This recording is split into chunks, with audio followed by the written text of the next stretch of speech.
Lideramos el camino de la opinión pública y buscamos que la cultura del debate alcance consensos y soluciones a los problemas de nuestro país.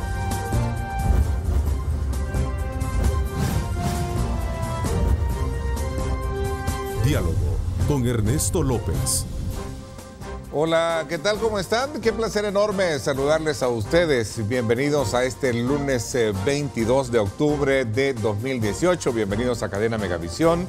Somos desde luego 3 canales al servicio de usted, como siempre agradeciendo a Dios Todopoderoso por darnos ese privilegio, esa oportunidad de poder ingresar hasta la intimidad de sus hogares. Quiero cordialmente darle la más cordial bienvenida en esta primera parte del programa a don Mario Tenorio, diputado del Partido Gana y subjefe del grupo parlamentario. Gracias por acompañarnos, Mario. Muchas gracias, Ernesto. Un saludo a toda la teleaudiencia de Canal 21 y es un gusto estar compartiendo esta entrevista también con el doctor Nelson Guardado. Así es, en efecto, vicepresidente de organización del Partido Gana. Gracias por acompañarnos. Gracias por doctor. invitarnos, Ernesto. Buenos días, diputado Tenorio. Buenos días a todo el pueblo salvadoreño. Quizás voy a comenzar en primer lugar conociendo de ustedes, don Mario y también doctor Guardado. Es decir, esta votación dejó un poco la sensación de que el Partido Gana estaría sufriendo una división interna entre sus miembros a raíz de esta votación que se dio por el tema de la independencia y de superación de ese veto por la independencia de la unidad financiera de la Fiscalía. Bueno, en realidad, Ernesto, comentarte que este es un tema que dentro del grupo parlamentario se vino analizando de manera muy exhaustiva, de manera muy responsable, desde que el veto fue dado a conocer por el señor presidente de la República, enviando vetada esa reforma a la ley orgánica de la Fiscalía General de la República. Nosotros comenzamos a tener algunos análisis sobre esa situación y recordémonos de que hubo un par de intentos para superar el veto. Sin embargo, nosotros todavía no teníamos claro el panorama y se trató de hacer también de una manera intempestiva, es decir, superar el veto. El proceso como tal significa que llega a la Asamblea Legislativa y se vuelve a la comisión respectiva para poder hacer un análisis profundo de la situación.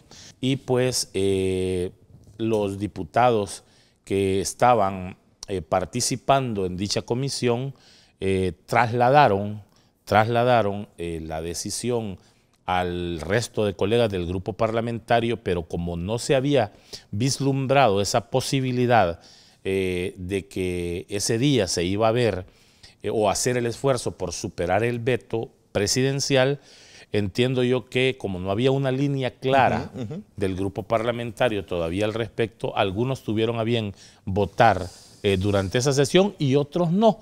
Pero esto no significa, Ernesto, de ninguna manera y bajo ningún punto de vista que haya división en nuestro partido. Muchas veces Gana ha votado de manera diferenciada y no hemos dado muestras de ello, de ninguna división al respecto. Sin embargo, aún en su ausencia se vio sorprendido por esa decisión. ¿No esperaba esta decisión no lo de esperaba, votación de no los lo 6 de los 10 diputados de Gana? No lo esperaba porque, y de hecho también el diputado Gallegos se encontraba fuera del país, sí, se encontraba fuera del país, eso hay que decirlo porque lamentablemente se ha tergiversado. No es que estaba en el país y una como información de que los diputados se retiraron ese día y no, efectivamente se dieron otro tipo de situaciones. Dentro de la misma institución se iba a estar creando un poder muy diferente, incluso sobrepasando por la autoridad del mismo fiscal.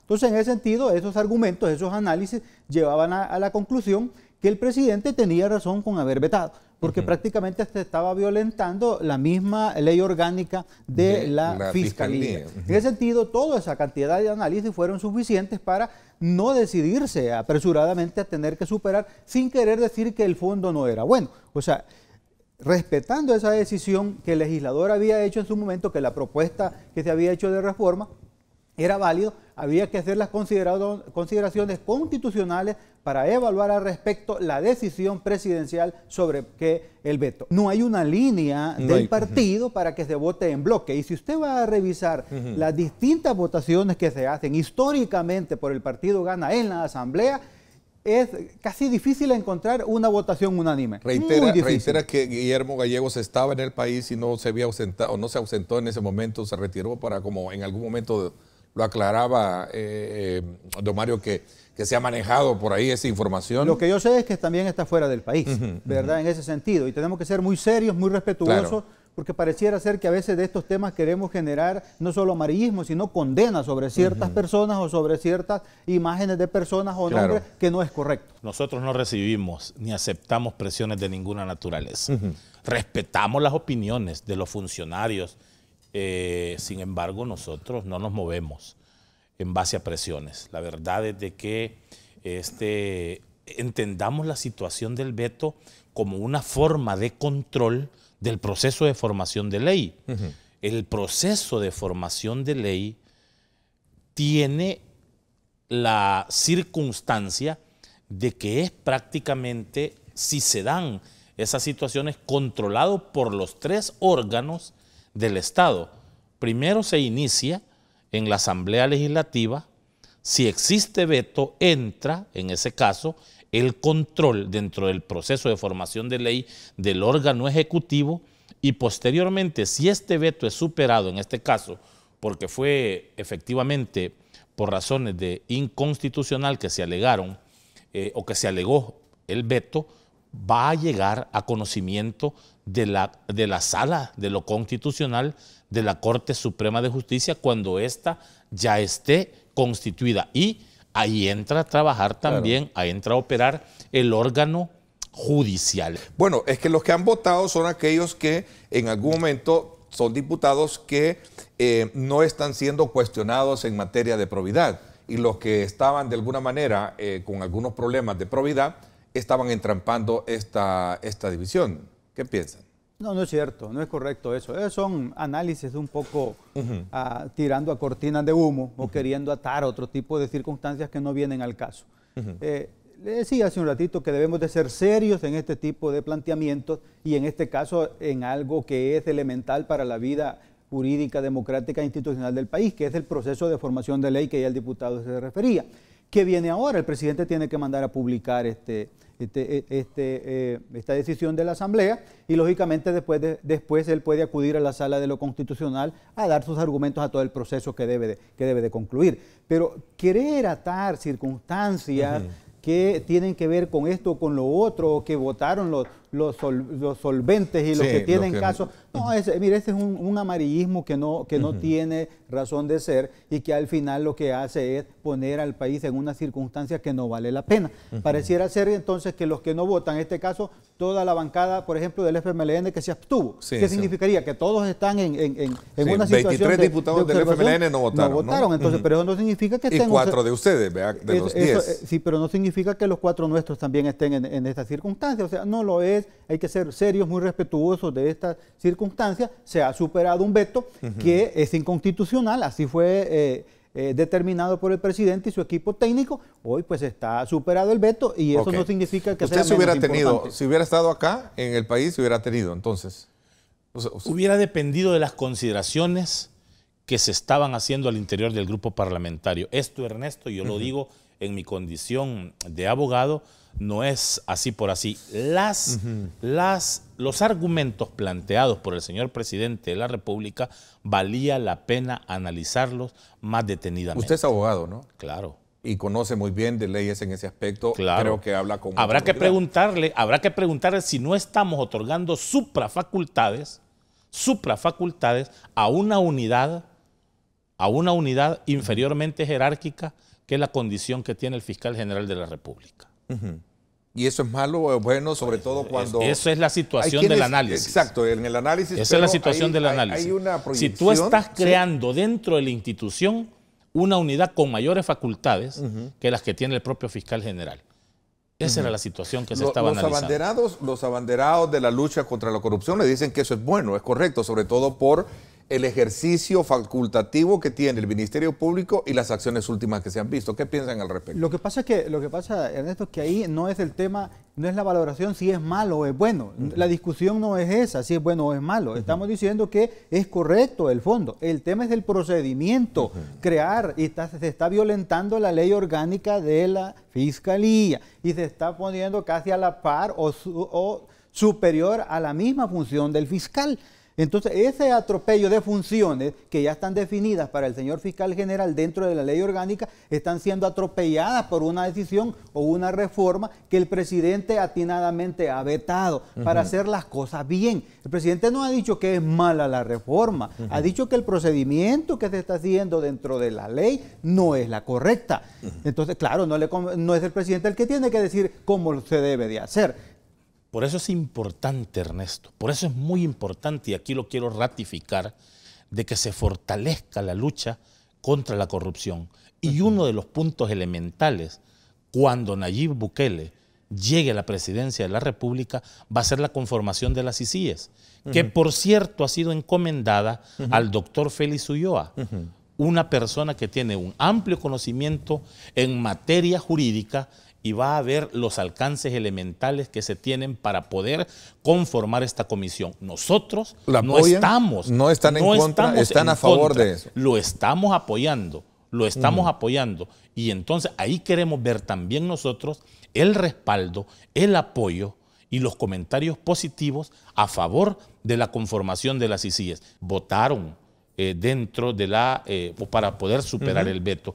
Por eso, repito, nosotros estamos claros de que esta situación no era como para estar estableciendo si era buena o mala, sino que era si estaba violentando el precepto constitucional, otorgándole más facultades que las mismas que tiene el señor fiscal general de la República dentro de la misma institución. A ver, ustedes advierten a aquellos que en algún momento han apoyado esta superación de veto para que apoyen en todo caso también las CICIES. Desde ya les hacemos el llamado y desde ya les hacemos la invitación, porque vamos a llegar a la presidencia de la República y ese es un punto al que ha hecho mucha referencia nuestro candidato y por lo tanto se debe de cumplir. A ver, el artículo 138 de la Constitución, que es el punto medular por el cual ahora todo el mundo se pregunta qué va a hacer el presidente de la República en estos 3 días que la ley le faculta, ¿cierto? Enviarlo a la Asamblea, a la Corte Suprema de Justicia. ¿Es competencia de la Corte en pleno o es competencia de quien es la encargada o el ente encargado de ver las constitucionalidades, que es la sala que no tenemos sala de lo constitucional? Es competencia de la sala constitucional. Y si no hay sala, ¿qué va a pasar? Hay que esperar. Cuando esté conformada la sala, tiene que ver ese punto. ¿Inconstitucional o es constitucional o no? Pero eso depende si el señor presidente lo sanciona o el señor presidente tiene a bien enviar, en este caso, a la Corte Suprema de Justicia para que Corte Plena, cuando haya ya sala de lo constitucional, lo remita para su análisis. Como yo lo repetí, como lo decía desde un principio, Ernesto, son las formas de control que se tienen dentro del proceso de formación de ley. El proceso de formación de ley no solo está en manos de la Asamblea Legislativa. El proceso de formación de ley pasa también controles, en este caso ya pasó con el veto del señor presidente del Ejecutivo y ahora el presidente tiene 2 opciones, o lo sanciona ya superado por la Asamblea Legislativa o lo envía a la Corte Suprema de Justicia para que ésta, repito, lo traslade cuando haya sala de lo constitucional para su respectivo análisis. ¿Cuándo va a haber sala? Ese es el punto de partida para esta otro pues análisis. Es una tarea pendiente, Ernesto. Lamentablemente, y yo lo reconozco, no hemos tenido la capacidad de concertación, lamentablemente no hemos tenido la capacidad de entendimiento y no es que no se hayan hecho esfuerzos. Yo quiero manifestarlo, Ernesto, de manera pública, ya lo he dicho en otros medios y ahora lo vuelvo a manifestar. Yo paso por reconocer el esfuerzo que el presidente de la Asamblea Legislativa ha hecho sobre este tema. Sin embargo, una cosa es la posición que adopta el señor presidente de la Asamblea Legislativa y otra cosa es la posición que tienen el resto de diputados en su partido. son dos cosas muy diferentes. Y te lo digo con mucha propiedad. Claro, yo no puedo expresar aquí ante los medios los diálogos que a veces hemos sostenido con el presidente en reuniones bilaterales. Pero a mí me consta que él está haciendo esfuerzos, y yo lo reconozco, porque esta situación se desentrampe, porque esta situación se resuelva. Pero vuelvo y repito, una cosa es la voluntad, la disponibilidad que tiene el presidente de la Asamblea Legislativa, y otra cosa es la posición de su partido. De hecho, decía él, ya hubo ciertas implicaciones. Inmediatamente nuestro sistema informático, que tenemos conexión segura con Edmond y con otras oficinas, decía, en este caso 160 países, fue bloqueada automáticamente. Es decir, sí habría ya repercusiones. Bueno, son ¿no? las situaciones internas así de naturaleza meramente técnica dentro del trabajo de la Fiscalía General de la República, que pues su servidor desconoce. Bueno, lo que deja bastante evidente es que el tribunal no está preparado entonces para hacer las cosas bien, que está previendo que va a hacer cosas que no son correctas y que al final los ciudadanos o cualquier candidato o partido puede ir a poner un recurso. Eso ya lo dice la Constitución, eso ya está dentro de los procedimientos respectivos. Pero para que eso no ocurra, ¿qué tengo que hacer yo? Hacer las cosas bien. Y si hago las cosas bien, apegado a las funciones, es la preocupación que debería tener el tribunal, no si hay corte plena o si hay sala constitucional, sino cumplir el mandato constitucional de hacer la rectoría y las funciones al detalle de los procesos electorales para que tanto los partidos, los candidatos como los ciudadanos quedemos satisfechos de este proceso. Bueno, gracias nuevamente por estar con nosotros en esta segunda parte, tal y como lo anuncié al inicio. Me acompañan Margarita Escobar, diputada del partido Arena, para hablar sobre las implicaciones sociales, económicas y políticas que tendrán para los países de la región este tema de las caravanas de migrantes, de hondureños y en algún momento de salvadoreños que se están también anotando, según por lo menos la información que se maneja. Vamos a propósito aprovechar la experiencia de Margarita Escobar, quien ha sido representante del país para los salvadoreños en el exterior, y darle una interpretación a esta situación que estamos viendo. Margarita, bienvenida, gracias por acompañarnos. Muchas gracias, Ernesto, un gusto estar con usted y muy buenos días, estimados amigos televidentes, aquí a la orden. Margarita, ¿qué es lo que estamos viendo? ¿Es esto una expresión de una crisis humanitaria en Centroamérica? Porque no solo hablamos de Honduras, sino que también del factor migrante para El Salvador, Nicaragua, Guatemala. ¿O es esto producto de una, digamos, como expresión de manipulación política, más aún cuando los Estados Unidos está a las puertas de una elección importante en el Congreso? ¿Quiénes están detrás de todo esto a su criterio y su experiencia? Ha trascendido de organizaciones no gubernamentales, no todas, que se por benefician supuesto. de fondos para atender No conozco el trasfondo, pero sí se habla mucho del señor Soros, un hombre catalogado como un nazi anárquico que ha manipulado y ha hecho movimientos no solo en Centroamérica, sino que en otras regiones del mundo. En Europa, y es un multimillonario que puede jugar con su plata. Con dinero y organizaciones y todo eso. ¿Será que estará él? Mire, hoy tristemente, ayer yo el sábado estaba en Guazapa y me encontré un señor caminando y comenzamos a conversar y me dijo, mire, me dijo, hoy el mundo está manejado por manos largas, me dijo, por dedos muy largos, que manipulan todo, que roban, que utilizan al ser humano. Yo me quedé pensando exactamente en lo que hoy nos convoca este tema, esta mañana. Las manos hoy de los seres humanos se han apartado de los principios y de los valores, se han apartado del buen corazón, se han apartado de la generosidad de unos con otros y se ha convertido en una lucha de poderes insaciables, donde los seres humanos se convierten en mercadería. Yo quiero alertar a los hermanos salvadoreños que no se dejen utilizar de una manera. Pueden perder la vida sus seres queridos, sus hijos. Es un camino tormentoso, es manipulado, no les garantiza absolutamente nada y serán usados como presa de un movimiento que ustedes ni siquiera conocen y que es muy oscuro. Por todas partes hay oscuridad. Ok. ¿Verdad? Margarita, que esa es mi alerta. le planteaba este tweet de hace 32 minutos, al menos así me lo registra mi cuenta en Twitter, de la cuenta oficial del presidente Donald Trump. Esto es sumamente muy impactante lo que está escribiendo.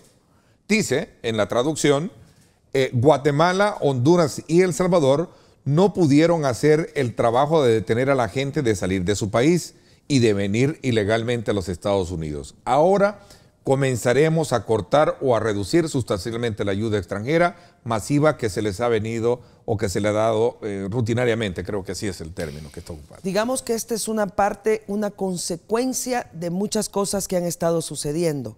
Cuando el presidente Trump dice que El Salvador no pudo hacer su trabajo para detener a la gente de salir de su país y que están llegando ilegalmente a los Estados Unidos, si es en el contexto de estas caravanas, creo que ese tuit se queda muy corto, porque no hace alusión al origen de ese problema, que no es atribuible necesariamente a los países, sino a la manipulación internacional orquestada para convertir la migración centroamericana en un tema de la campaña en noviembre en los Estados Unidos. Si se refiere a que los flujos migratorios continúan, pues aquí debemos de resaltar 2 o 3 cosas. Primero, hemos insistido en la absoluta necesidad que El Salvador restablezca los niveles de confianza y de diálogo político con los Estados Unidos. Es en la política donde se pueden resolver temas tan tremendos como este de la migración indocumentada, ahora agravada por la manipulación de movimientos internacionales anarquistas. Por eso yo decía, si el tuit tiene que ver con la migración solamente con las caravanas, se queda corto, porque el origen de eso es la manipulación internacional. Ahora, la segunda parte de ese tuit es lo que usted acaba de decir.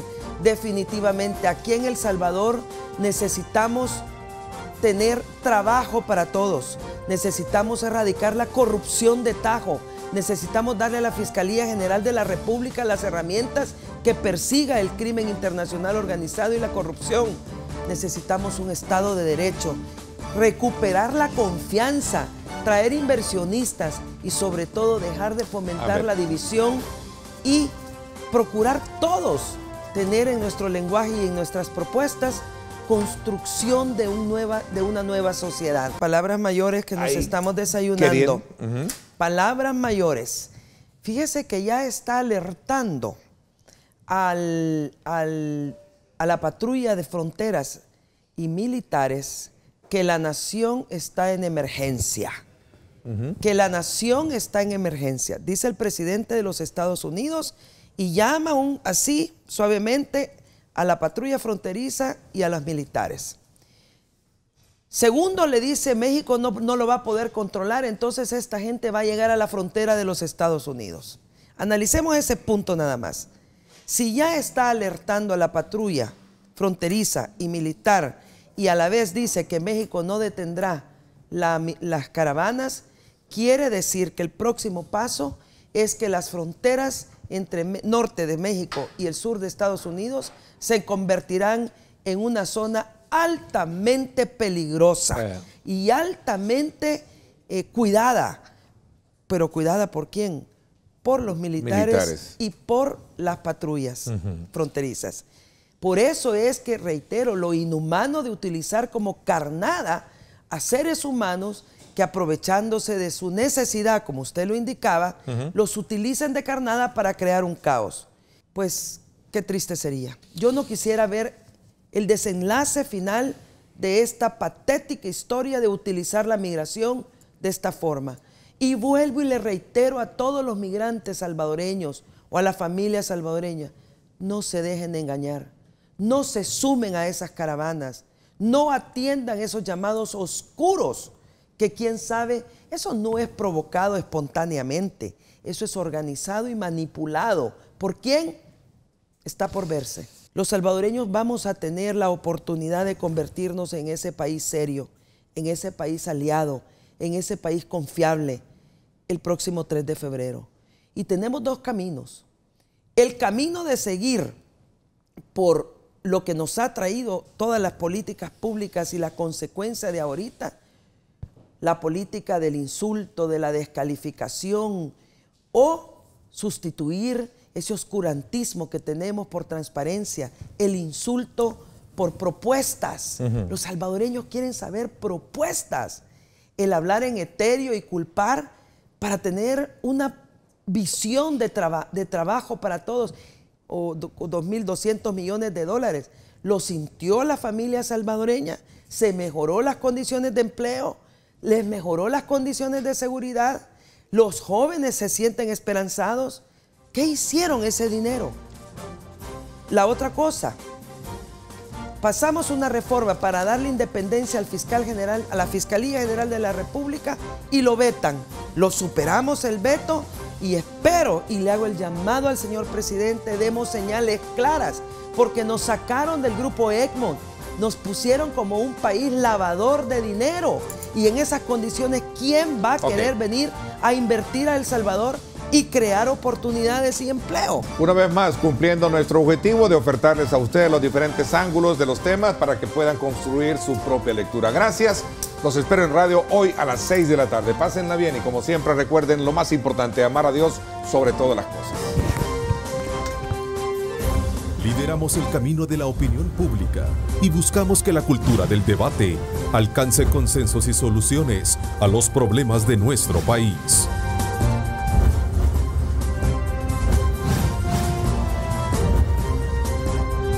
Diálogo con Ernesto López.